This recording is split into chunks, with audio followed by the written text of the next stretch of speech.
Yo les postos, c'est Sacha, bienvenue dans cette nouvelle vidéo Mercato. Avant de commencer cette vidéo, je vous rappelle notre partenariat avec Naokez, coque de téléphone. Vous pouvez personnaliser votre coque de téléphone, choisir n'importe quelle équipe, mettre le prénom que vous voulez ainsi que le joueur que vous voulez. Voilà, vous avez moins 10% avec le code promo SachaBenita10. Tous les liens seront mis en description. Régalez-vous les postos, moins 10% avec le code promo SachaBenita10. Et on commence cette vidéo Mercato avec Samuel Umtiti. Le Barça attend au moins 30 millions d'euros pour son défenseur central. Au FC Barcelone depuis désormais 4 saisons, Samuel Umtiti, 26 ans, a connu une aventure contrastée en Catalogne. Brillant les 2 premières années, le défenseur central français a connu une blessure au genou et a refusé de se faire opérer pour participer à la Coupe du Monde 2018. Un choix payant, puisqu'il a gagné la compétition avec les Bleus. Cependant, cette décision est lourde de conséquences. Fragiliser son genou l'a handicapé depuis désormais 2 ans et le FC Barcelone aimerait se séparer de lui. Alors qu'on évoquait jusque-là une fourchette de prix située entre 30 et 60 millions d'euros pour le joueur formé du côté de l'Olympique Lyonnais, la note pourrait être un peu inférieure. D'après AS, le club catalan attendrait au moins 30 millions d'euros. Ayant connaissance de la réticence de certains clubs par rapport au passif physique de Samuel Umtiti et des demandes d'un examen approfondi de son genou qui pourrait en découler, le club Blaugrana aurait accepté de réduire ses exigences. Samuel Umtiti était arrivé de Lyon contre un chèque de 25 millions d'euros. Le Paris Saint-Germain serait aussi intéressé en cas de départ de Thiago Silva qui serait très probable. Échange Neymar-Griezmann ou rien, plus le temps passe, plus il se confirme que seul un échange Neymar-Griezmann permettrait de boucler l'opération Neymar au FC Barcelone, d'après les médias espagnols. On l'a analysé depuis plusieurs mois et chaque semaine la tendance se confirme un peu plus. Si le FC Barcelone doit matérialiser le retour de Neymar, si le crack brésilien le valide également, lui qui n'est plus tout à fait dans le même état d'esprit aujourd'hui, alors que le deal prendra obligatoirement la forme d'un échange avec Antoine Griezmann plus argent, où il ne se fera pas. Le Barça en aurait conscience maintenant. Ces dernières heures, le journaliste proche du club catalan Guillem Balag affirme que la direction du club Blaugrana aurait conscience qu'il lui faudra probablement, au bout du compte, inclure Antoine Griezmann plus une somme d'argent dans le deal, même si elle préférait un transfert sec pour le français et inclure d'autres joueurs dans la transaction, Neymar comme Ousmane Dembélé ou Ivan Rakitic ou encore Philippe Coutinho. Ce qu'il faut savoir, c'est que Paris n'est pas intéressé par des échanges de joueurs. Donc cet échange pourrait être la seule solution pour le Barça, c'est ce que nous font croire les médias catalans. Mais Antoine Griezmann, lui, aurait tranché pour son avenir, alors que le PSG serait sur les traces d'Antoine Griezmann. Ce dernier afficherait une préférence pour son avenir. Griezmann serait-il la recrue phare du Paris Saint-Germain l'été prochain? En difficulté à Barcelone, le Français serait sur la liste des transferts et Leonardo pourrait bien sauter sur l'occasion. En effet, selon Francesc Aguilar, le directeur sportif du Paris Saint-Germain, s'intéresserait de plus en plus à Antoine Griezmann. Toutefois, c'est ce que raconte la presse espagnole, cela sera encore très loin d'être gagné, donc il n'y aura pas de départ pour Antoine Griezmann, alors que le FC Barcelone aurait visiblement en tête un départ d'Antoine Griezmann, cela ne serait pas du tout réciproque. En effet, comme l'a également expliqué Francesc Aguilar, le Français voudrait continuer avec le FC Barcelone et n'aurait ainsi aucune intention de partir. Le PSG est prévenu, ainsi que le FC Barcelone, donc il n'y aura pas de Neymar au Barça et il n'y aura pas de Griezmann au Paris Saint-Germain. Le Real Madrid n'a pas le choix pour Mbappé. En Angleterre, on affirme que Manchester United doute de la capacité du Real Madrid à assumer financièrement l'opération Paul Pogba. Si cela s'avère vrai, cela aura des conséquences pour Kylian Mbappé. Ces dernières heures, certains médias anglais ont annoncé que Manchester United se montrait relativement confiant sur la possibilité de conserver Paul Pogba la saison prochaine, convaincu que ni la Juve ni le Real Madrid n'étaient en mesure de boucler un transfert aussi important que celui du milieu de terrain français. Donc si le Real Madrid ne peut pas financer Pogba, autant l'hypothèse peut valoir pour la Juventus, dont la masse salariale est déjà très impactée par le contrat de Cristiano Ronaldo, autant cela paraît tout de même très surprenant pour le Real Madrid. Et surtout cela aurait alors de grandes implications sur le mercato du Real. Car si le Real n'est pas en mesure de financer le deal Pogba, comment pourrait-il alors boucler le transfert XXL de Kylian Mbappé? Dans ces conditions, on comprend mieux pourquoi le Real Madrid prône une stratégie d'attente sur l'attaquant français, préférant patienter jusqu'en juin 2021 à 1 an de la fin de son contrat afin de payer un prix raisonnable. En fait, le club merengue n'a peut-être tout simplement pas le choix, vu peut-être que les finances ne sont pas si roses que ça. Le Real Madrid pourrait s'intéresser à des joueurs moins onéreux niveau financier. Le Real Madrid aurait fait un choix définitif pour son futur numéro 9. Selon les médias espagnols, ce mercredi, le Real Madrid sait qui recruter pour occuper la pointe de son attaque dans les années à venir. Erling Braut Haaland, un nom qui depuis cette saison évoque de nombreuses choses pour les fans de football. Après une première partie de saison canon avec le Red Bull Salzbourg en Autriche, la pépite norvégienne a fait le grand saut en signant au Borussia Dortmund, où il a également cartonné 12 buts en 11 apparitions, toutes compétitions confondues, certaines en sortant du banc de touche en cours de match. On a peut-être face à nous le grand goleador de la décennie à venir. Et ça, on l'a très bien compris, notamment du côté du Real Madrid. Depuis quelques jours déjà, la presse madrilène évoque un intérêt prononcé des merengues pour le natif de Leeds, avec cette fameuse clause libératoire qui ne sera que de 75 millions d'euros une fois le mercato estival 2020 terminé. Pour As, ce mercredi, il n'y a aucun doute, tous les chemins mènent à Haaland. Le Real Madrid souhaitait déjà l'attirer cet hiver, mais a finalement décidé de se retirer de cette mise aux enchères, notamment après avoir recruté Luka Jovic pour 60 millions d'euros quelques mois auparavant. Le Real Madrid va devoir vendre, c'est clair, mais le Real Madrid apprécie aucun autre attaquant. L'état-major merengue a fait encore à ce moment quelques doutes sur le géant norvégien, mais ils se sont vite dissipés quand ils ont vu qu'il parvenait aussi à briller sous les couleurs jaune et noir.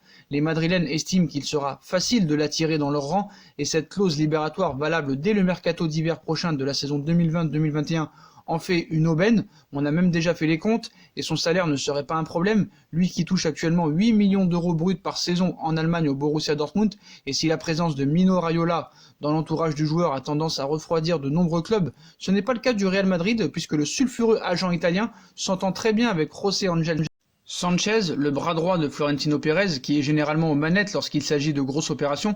La relation amicale que l'attaquant entretient avec Martin Odegaard aiderait aussi beaucoup, une opération qui semble donc très bien partie alors qu'aucun autre attaquant ne semble vraiment intéresser le club de la capitale espagnole, toujours selon As, d'autant plus que le prix relativement correct d'un tel transfert n'empiéterait pas sur l'opération Mbappé, explique le média. Donc on dit un petit peu tout et son contraire, on dit que Mbappé ce sera pas possible, après on dit que ce sera possible, donc voilà, donc c'est une guerre un petit peu des médias. Donc la piste Raheem Sterling serait abandonnée et Raheem Sterling ouvre la porte à un retour à Liverpool. Devenu incontournable à Manchester City, Raheem Sterling s'est pourtant révélé à Liverpool. L'international anglais a passé 5 années sur les bords de la Mersey et en garde un très bon souvenir. Les sifflets des fans des Reds à chaque confrontation contre City ne viendront pas changer la donne et Raheem Sterling garde toujours à l'esprit un possible retour à Liverpool dans le futur. Dans un live Instagram via le compte de l'agence qui gère ses droits sportifs, Colossal Sport Management, le Citizen a déclaré, il cite: est-ce que je retournerai un jour à Liverpool? Pour être honnête, j'adore Liverpool. Cette déclaration en dit long sur l'amour que porte Raheem Sterling pour les Reds. Alors que le monde du football est actuellement à l'arrêt, cela n'empêche pas Leonardo de préparer le mercato estival du Paris Saint-Germain et un nom serait déjà coché. L'été pourrait bien être mouvementé au Paris Saint-Germain alors que Leonardo devra gérer les dossiers Meunier, Kurzawa, il devra aussi s'occuper du recrutement, il faudra alors répondre à plusieurs besoins comme au poste d'arrière droit puisque Thomas Meunier en fin de contrat se rapproche du départ alors que Mattia De Sciglio était ciblé par le PSG cet hiver. À ce sujet, la piste menant aux joueurs de la Juve est toujours d'actualité et plus que jamais. De Sciglio, Paris Saint-Germain, épisode 3, donc l'été dernier le PSG et la Juve étaient proches d'un accord, cet hiver aussi pour boucler un échange entre Layvin Kurzawa et Mattia De Sciglio. Finalement, cela n'a abouti à rien de concret. Toutefois, comme on vous l'assure, Leonardo viserait toujours le latéral italien. Le média proche du Paris Saint-Germain ajoute d'ailleurs que pour recruter De Sciglio cet été, il faudra compter 20 millions d'euros. Ça me paraît quand même très cher par rapport aux performances et au rendement de De Sciglio sur le terrain. Peut-être que Paris aura d'autres pistes, mais en tout cas, Leonardo apprécie beaucoup le profil de Mattia De Sciglio et en fait une priorité pour remplacer Thomas Meunier. Efficace, discret et pas trop cher, la piste parfaite pour Leonardo. Sur les tablettes du Paris Saint-Germain, Wissam Ben Yedder pourrait clairement être la recrue idéale du prochain été. C'est indéniable, le PSG aura besoin d'un nouveau buteur la saison prochaine alors qu'Edinson Cavani est en fin de contrat et devrait ne pas prolonger. Certes, Mauro Icardi va rester, il va terminer son prêt et après signer un contrat de 4 ans, mais le PSG souhaite remplacer Edinson Cavani. Et cela, un profil se distingue tout particulièrement.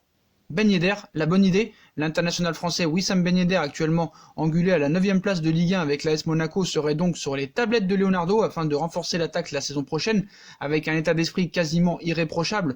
L'attaquant français est très polyvalent et peut évoluer un peu partout en attaque. Redoutable finisseur, son profil peut plaire du côté de Paris, surtout que le joueur n'a pas fermé la porte à une arrivée au Paris Saint-Germain dans un entretien accordé à 11 mondial. Wissam Ben Yedder a annoncé que le PSG s'intéressait souvent à lui il y a quelques jours, où il a cité: pourquoi pas un trio d'attaque avec Neymar et Mbappé? Aujourd'hui, je suis focus sur ma fin de saison et sur l'objectif du club qui est de retrouver l'Europe. Évalué à 50 millions d'euros, le buteur de l'AS Monaco pourrait coûter moins cher que son prix. Et à 29 ans, il se trouve dans la force de l'âge. Et en cas de non-qualification de Monaco pour la Ligue des Champions, Wissam Ben Yedder pourrait chercher à partir de l'ASM à désormais 1 an de l'Euro, parce que vous savez, l'Euro a été reporté en 2021 et que le football est à l'arrêt actuellement, donc voilà. Ben Yedder pourrait être une forte piste pour le Paris Saint-Germain. Leonardo adorerait son profil et pour remplacer Edinson Cavani et Choupo-Moting, je pense que ce serait un choix assez judicieux, à moindre coût, 50 millions d'euros quand même, ce n'est pas excessif pour remplacer Edinson Cavani et prouver que Paris quand même est un grand d'Europe et pourrait avoir une attaque de feu et un très bon remplaçant à Edinson Cavani. En fin de contrat cet été, Willian pourrait quitter Chelsea à la fin de cette saison et cela n'a pas échappé à Leonardo. On vous rappelle, le Paris Saint-Germain a en effet coché le nom de l'ailier brésilien qui sera libre de tout contrat, mais c'est également le cas de Manchester United et d'Arsenal, récemment interrogé sur sa situation. Le principal concerné a laissé planer le doute sur son avenir, où il avait cité « Je crois honnêtement que mon contrat se termine en juillet », a déclaré Willian, mais il est clair que ce n'est pas une certitude, nous ne savons pas ce qui peut arriver. Le Paris Saint-Germain pourrait se faire doubler aussi par Tottenham et José Mourinho. Une piste semble prendre de l'ampleur depuis quelques semaines, c'est celle menant Willian à Tottenham. Ce mercredi, Tuttosport confirme cette tendance en expliquant que le Brésilien devrait bel et bien quitter Chelsea au terme de son contrat et qu'il aimerait retrouver José Mourinho dans le nord de Londres. Willian préférait rester à Londres pour des raisons familiales. Pour rappel, les deux hommes ont collaboré par le passé chez les Blues, remportant notamment un titre de champion de Première Ligue il y a quelques années en 2015. Donc Leonardo pourrait être doublé pour Willian, et on vous rappelle, Willian est gratuit cet été et c'est quand même à souligner. Voilà les postos, voilà pour toutes les infos mercato de la journée. Comme d'habitude, dites-moi en commentaire ce que vous en pensez. On n'oublie pas de liker un max cette vidéo. On like, on partage, on commente, on s'abonne. On active la petite cloche pour être au courant des vidéos qui vont sortir. On s'abonne. On nous rejoint ainsi sur nos réseaux sociaux, Instagram, Facebook, Snapchat, Twitter, ainsi que sur Utip. Tout sera mis en description si vous voulez aider à faire évoluer la chaîne en regardant les pubs gratuitement ou en faisant un petit don. Aussi, n'oubliez pas de vous abonner à ma deuxième chaîne YouTube, No Feeling, qui sera aussi en lien en description. N'oubliez pas que vous avez moins 10% avec le code promo Sacha Benita 10 pour les coques Naokez. Voilà, Naokez, partenariat que j'ai avec eux. Vous avez moins 10% sur les coques. Si vous voulez customiser, personnaliser votre coque de téléphone, vous pouvez le faire. Vous avez moins 10% avec le code promo Sacha Benita 10. Tous les liens du site seront en description. Voilà les postos, je vous souhaite à tous une très bonne vidéo et à très vite pour une nouvelle vidéo les postos. Tchuss.